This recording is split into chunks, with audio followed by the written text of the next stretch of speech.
Assalamu alaikum. I am Mustafa Ali from Aspire College Thoker campus and we are going to learn chemistry. तो बेटा हमारे पास chapter number 4 का second half है। Chapter number 4 का second half solids. हम बेटा solids को start कर रहे हैं, तो सबसे पहले हम ये देखेंगे कि सॉलिड्स क्या होते हैं। बेटा solids are the substances which have definite shape and definite volume. They are rigid and hard. इनकी ये प्रॉपर्टीज़ हैं सॉलिड्स की, ये डेफिनेट शेप और वॉल्यूम होता है और ये रिजिड और हार्ड होते हैं, और इनके दरमियान जो मॉलिक्यूल्स, एटम्स या आइंस क्लोजली पैक्ड होते हैं। तो इसकी प्रॉपर डेफिनेशन देखते हैं। सॉलिड्स आर दो substances which are rigid, hard and have definite shape and volume. Next बेटा ये इम्पोर्टेंट बात है कि सॉलिड्स के अंदर जो बेसिक पार्टिकल्स हैं सॉलिड्स के, यानी एटम्स, आइंस या मॉलिक्यूल्स, इनकी मोशन वाइब्रेशनल मोशन होती है। सॉलिड्स के अंदर बेसिक पार्टिकल वाइब्रेशनल मोशन में प्रेजेंट होते हैं, और इनके बेसिक पार्टिकल सॉलिड्स के अंदर एक दूसरे के साथ ये टाइटली पैक्ड होते हैं, क्लोजली पैक्ड होते हैं, और इनके दरमियान इंटरमॉलिक्यूलर स्पेसेस नेग्लिजिबल होती हैं, बहुत कम होती हैं। तो नेक्स्ट बेटा देखें, इसकी एग्जांपल्स हैं। एग्जांपल्स आप बेटे देख रहे हैं, इसमें डिफरेंट किस्म के सॉल्ट्स हैं, या इसके अलावा और दूसरे सॉलिड्स हैं लाइक ग्लास, प्लास्टिक, इसी तरह sodium chloride, calcium chloride, magnesium bromide, calcium copper sulphate pentahydrate, और इसी तरह से बेटा पोटाशियम नाइट्रेट। ग्लास और प्लास्टिक ये एग्जाम्पल्स हैं तमाम सॉलिड्स की।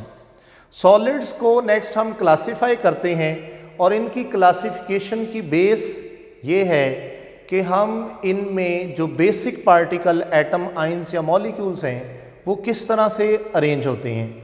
अगर तो सॉलिड्स में एटम, आइंस या मॉलिक्यूल्स प्रॉपर अरेंजमेंट में हों, 3 डायमेंशनल स्पेस के अंदर हों, हम ऐसे सॉलिड्स को क्रिस्टलाइन सॉलिड्स कहते हैं। और अगर ये प्रॉपर अरेंजमेंट में नहीं होते, इनको हम एमॉर्फस सॉलिड्स कहते हैं। इसके अलावा भी हम सॉलिड्स की टाइप्स पढ़ते हैं, आयनिक सॉलिड और मॉलिक्यूलर सॉलिड, कोवलेंट सॉलिड्स। लेकिन बेटा वो अरेंजमेंट ऑफ एटम्स या आइंस या मॉलिक्यूल्स की बेस पर नहीं है, वो उनकी कंपोजिशन के लिहाज से क्लासिफिकेशन है। लेकिन यहाँ पे हमने अरेंजमेंट के लिहाज से क्लासिफाई कर रहे हैं, तो हमारे पास 2 ही टाइप्स हैं, क्रिस्टलाइन सॉलिड और एमॉर्फस सॉलिड। फर्स्ट वन बेटा एमॉर्फस सॉलिड। ए का मतलब होता है without, no. Morph mean shape, amorphous without proper shape, without proper regular geometry. तो इनके अंदर रेगुलर ज्योमेट्री नहीं होती। क्या मतलब, आप एमॉर्फस सॉलिड को एक बार हीट करके मेल्ट कर लें, जैसे प्लास्टिक है, तो उसके बाद आप कूल डाउन करते हैं, तो दोबारा वो अपनी शेप गेन नहीं करेंगे, उनकी प्रॉपर ये ज्योमेट्री नहीं होगी। और इनमें जो प्रॉपर पार्टिकल्स हैं वो रेगुलर अरेंज नहीं होते। तो एमॉर्फस सॉलिड की जो डेफिनेशन है, दो solids in which basic constituents mean particles, atoms, ions और molecules are not arranged in regular 3 dimensional pattern. 3 dimensional pattern में, रेगुलर पैटर्न में अरेंज नहीं होते। इसकी एग्जाम्पल्स बेटा एमॉर्फस सॉलिड की, जैसे हमारे पास ग्लास, प्लास्टिक, रबर, ग्लूस, ये इनकी एग्जाम्पल हैं एमॉर्फस सॉलिड के।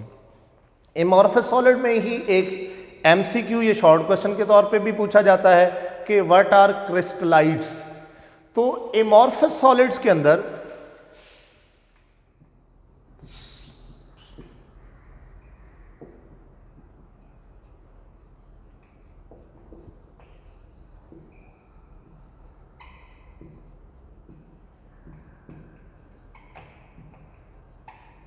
बेटे एमॉर्फस सॉलिड के अंदर कुछ पोर्शन ऐसा होता है जिसमें उसके बेसिक पार्टिकल्स अरेंज्ड होते हैं, ऑर्डरली अरेंज होते हैं। वो पोर्शन, स्मॉल पोर्शन जिसमें एमॉर्फस सॉलिड ऑर्डरली अरेंज होता है, वो क्रिस्टलाइट कहलाता है। ये एमॉर्फस सॉलिड के अंदर ही स्मॉल पोर्शन का नाम है, क्रिस्टलाइट्स। तो अब बेटा नेक्स्ट हम देख रहे हैं इसके बाद क्रिस्टलाइन सॉलिड्स। तो बेटा क्रिस्टलाइन सॉलिड्स ऐसे सॉलिड्स हैं जिनके अंदर बेसिक पार्टिकल्स यानी एटम्स, आइंस या मॉलिक्यूल्स 3 डायमेंशनल पैटर्न में, 3 डायमेंशनल स्पेस में रेगुलर अरेंज होते हैं। Those solids in which basic particle mean atom, ions or molecules are arranged in regular 3 dimensional pattern या 3 dimensional space, एक ही बात है, इसमें अरेंज होते हैं। इन्हें क्रिस्टलाइन सॉलिड्स बोलते हैं। क्रिस्टलाइन सॉलिड्स की एग्जांपल्स में मैंने लिखा है sodium chloride, potassium nitrate, calcium carbonate और इस तरह से बहुत सारी एग्जांपल्स हैं हमारे पास। बहुत सारी इस तरह से आयनिक सॉलिड्स में भी बहुत सारी एग्जांपल्स हैं। तो बेटा नेक्स्ट हम इसकी प्रॉपर्टीज डिस्कस करने जा रहे हैं क्रिस्टलाइन सॉलिड्स की। इस चैप्टर में नेक्स्ट जो पोर्शन है वो सारा वो क्रिस्टलाइन सॉलिड के रेलिवेंट है। तो क्रिस्टलाइन सॉलिड्स की हम प्रॉपर्टीज पहले डिस्कस करते हैं कि वो कौन सी कॉमन और जनरल प्रॉपर्टीज हैं। तो नंबर 1 बेटा देखिए, geometrical shape. All crystalline solids have definite geometrical shape. Definite geometrical shape होती है। आप किसी भी क्रिस्टलाइन सॉलिड की एग्जांपल ले लें, उसमें इनकी ज्योमेट्री प्रॉपर है, या क्यूबिक है, हेक्सागोनल है, मोनोक्लिनिक है, ट्राइक्लिनिक है, रोम्बिक है, ऑर्थोरोम्बिक है। इस तरह से डिफरेंट ज्योमेट्रीज हो सकती हैं, पॉसिबल, डिपेंड करता है वो कौन सी क्रिस्टल है। तो बेटा जैसे मैंने एग्जाम्पल्स में यहाँ आपके सामने ये क्यूबिक क्रिस्टलाइन ज्योमेट्री बनाई है, ये क्यूबिक है। क्यूबिक क्रिस्टलाइन ज्योमेट्री में तमाम एंगल और एक्सिस ये इक्वल होते हैं। ये एक्सिस अलोंग, ये एक्स एक्सिस हम इसको रिप्रेजेंट करते हैं या इसको लेंथ ए कहते हैं। और बेटा इस लेंथ को हम वाई एक्सिस के अलोंग अगर लेते हैं, वाई एक्सिस के लॉन्ग, तो ये जो लेंथ है ये लेंथ बी लेंथ कहलाती है। इसी तरह से ये लेंथ जो जी एक्सिस के लॉन्ग है ये लेंथ सी कहलाती है। ये तीनों लेंथ इक्वल होती हैं और इनके दरमियान जो एंगल हैं अल्फ़ा, बीटा और गैमा ये भी इक्वल होते हैं। और बच्चे ये याद रखिएगा कि बी और सी के लेंथ के दरमियान एंगल अल्फ़ा होता है।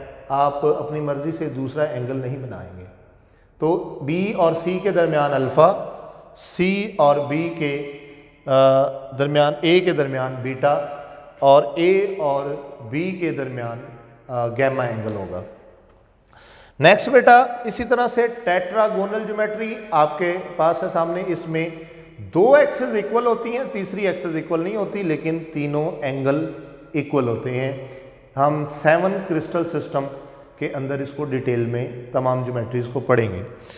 मेल्टिंग पॉइंट्स बेटा, क्रिस्टलाइन सॉलिड्स के प्रॉपर शार्प मेल्टिंग पॉइंट होते हैं। यहाँ पे शार्प का मतलब ये है कि ये मेल्टिंग पॉइंट फिक्स होते हैं। सोडियम क्लोराइड का, लेट से प्योर सोडियम क्लोराइड का 802 डिग्री सेंटीग्रेड मेल्टिंग पॉइंट है। तो अगर ये सोडियम क्लोराइड का मेल्टिंग पॉइंट है तो आप 1000 टाइम्स भी इसको मेल्ट करने के बाद कूल डाउन करेंगे तो मेल्टिंग पॉइंट सेम रहेगा। तो हर बार इसी टेम्परेचर पर ये मेल्ट। तो शार्प और फिक्स मेल्टिंग पॉइंट की रीज़न क्या है? Orderly arrangement of particles. तो ऑर्डरली अरेंजमेंट ऑफ पार्टिकल्स होने की वजह से इनके मेल्टिंग पॉइंट शार्प्स और फिक्स होते हैं। Crystalline solids have sharp melting points. और ये जो एरो में यहाँ लिखा है कि melting points are identification of the solids are compound, यानी क्रिस्टलाइन सॉलिड है या कंपाउंड है उसका मेल्टिंग पॉइंट उसकी आइडेंटिफिकेशन है। तो स्पेसिफिक एलिमेंट्स या कंपाउंड जो क्रिस्टलाइन हैं उनके मेल्टिंग पॉइंट स्पेसिफिक होते हैं, हम उनके मेल्टिंग पॉइंट से आइडेंटिफाई करते हैं। जैसे सॉल्ट एनालिसिस के टेस्ट में हम मेल्टिंग पॉइंट से डिटरमिन कर सकते हैं कि ये कौन सा कंपाउंड या एलिमेंट हो सकता है। बेटा नेक्स्ट है number 3, cleavage planes. Whenever the crystalline solids are broken down, जब crystalline solids को break down किया जाता है into their small pieces, they do so along through specific planes and these planes are known as cleavage planes. आप किसी भी crystalline solid पर जब हैमरिंग करेंगे या किसी भी तरह से फोर्स एक्सर्ट करते हैं तो फोर्स एक्सर्ट करने पे ये थ्रू स्पेसिफिक प्लेन्स के थ्रू ये ब्रेक डाउन होते हैं, ये टूटते हैं, ब्रिटल होते हैं। इन प्लेन्स को कहते हैं ये क्लीवेज प्लेन्स हैं जिनके थ्रू ये ब्रेक डाउन होते हैं।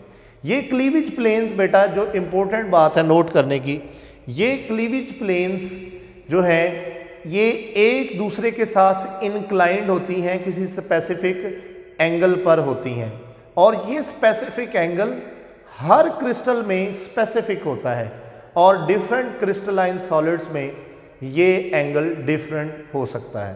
तो नेक्स्ट बेटा हम देखते हैं। जी बेटा नेक्स्ट हम देख रहे थे क्लीवेज प्लेन्स, और क्लीवेज प्लेन्स बेटा एक दूसरे के साथ स्पेसिफिक एंगल पर इंक्लाइंड होती हैं और ये एंगल स्पेसिफिक होते हैं डिफरेंट क्रिस्टल्स के लिए।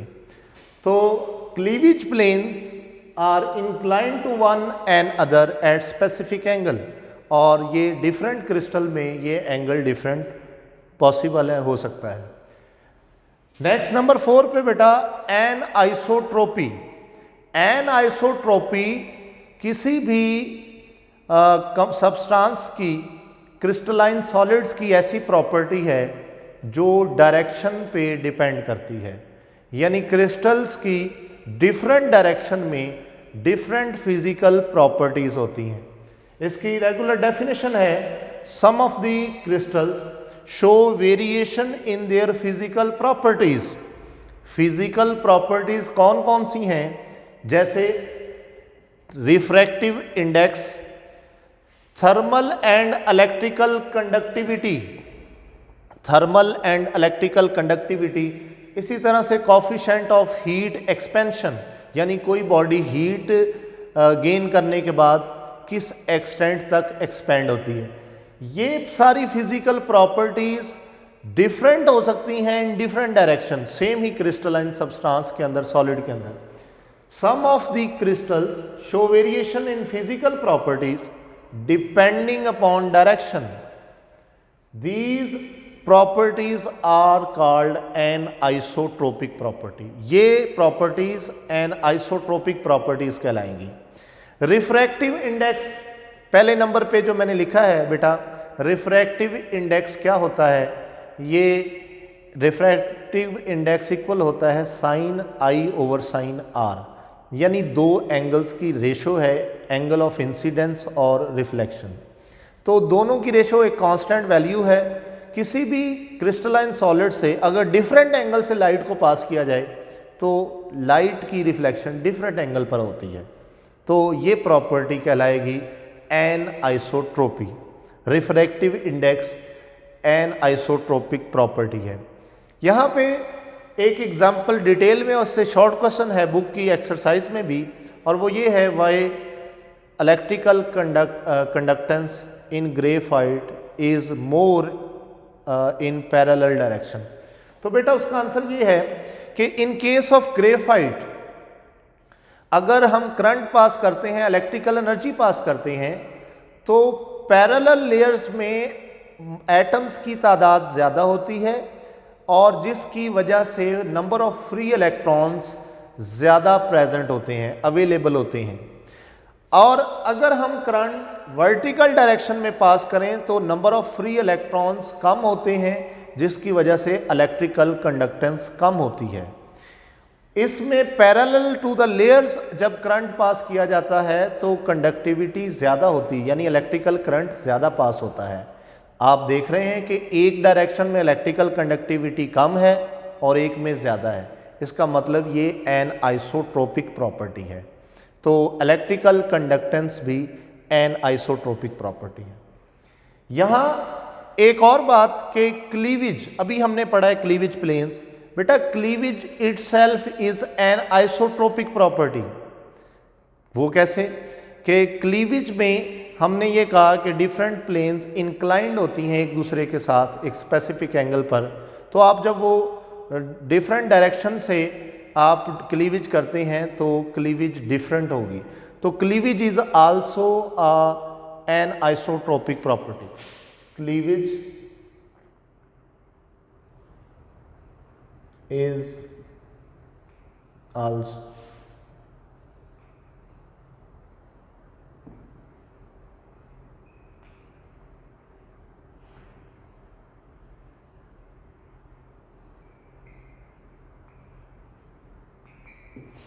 Cleavage is an also an isotropic property.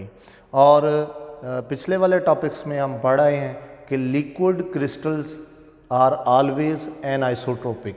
उसकी रीज़न भी आपको पता है कि लिक्विड क्रिस्टल में लिक्विड और orderly arrangement of atom ions और मॉलिक्यूल्स भी होते हैं और लिक्विड स्टेट भी होती है, इसलिए ये एन आइसोट्रोपिक होते हैं। नेक्स्ट बेटा नंबर 5, सिमेट्री। क्रिस्टलाइन सॉलिड्स की ये प्रॉपर्टी है कि ये एंगल, एक्सिस और एजेस में सिमेट्री शो करते हैं। सिमेट्री मीन कि बार बार फेसेस, एंगल्स और एजेस रिपीट होते हैं, इवन सेंटर रिपीट होते हैं। इसकी प्रॉपर डेफिनेशन ये है, रेपिटिशन ऑफ फेसेस, एंगल्स और edges about when crystal is rotated about 360 degree. पूरे 360 डिग्री जब क्रिस्टल को रोटेट करवाया जाए,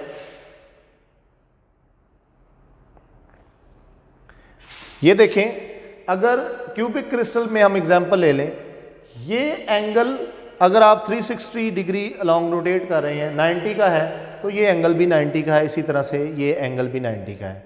तो जैसे क्यूबिक क्रिस्टल में बार बार अल्फा, बीटा, गैमा नेम्स हमने रखे हुए हैं लेकिन एंगल्स सेम रहते हैं, सबके मैग्नीट्यूड एक ही है 90, तो 90 के एंगल्स रहते हैं। तो ये हम कहेंगे ये सिमेट्री ऑफ एंगल्स है, ये बार बार एंगल्स रिपीट हो रहे हैं। तो रेपिटिशन ऑफ फेसेस, यानी जैसे फ्रंट वाला फेस है सेम, बैक और सेम साइड्स वाला, angles, edges of a crystal when it is rotated by 360 degree along its axis, अपने एक्सिस के अलोंग ये सारी ये प्रॉपर्टीज, फेसेस, एंगल और एजेस बार बार रिपीट करते हैं जब एंगल को 360 अलोंग रोटेट करवाया जाता है। तो दैट इज कॉल्ड सिमेट्री।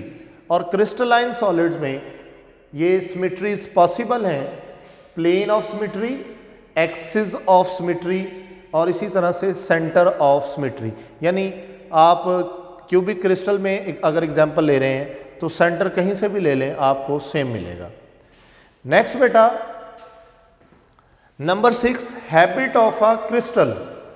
तो हैबिट ऑफ अ क्रिस्टल, किसी भी क्रिस्टल की वो नेचर है जिसमें यूजली ये ग्रो करता है।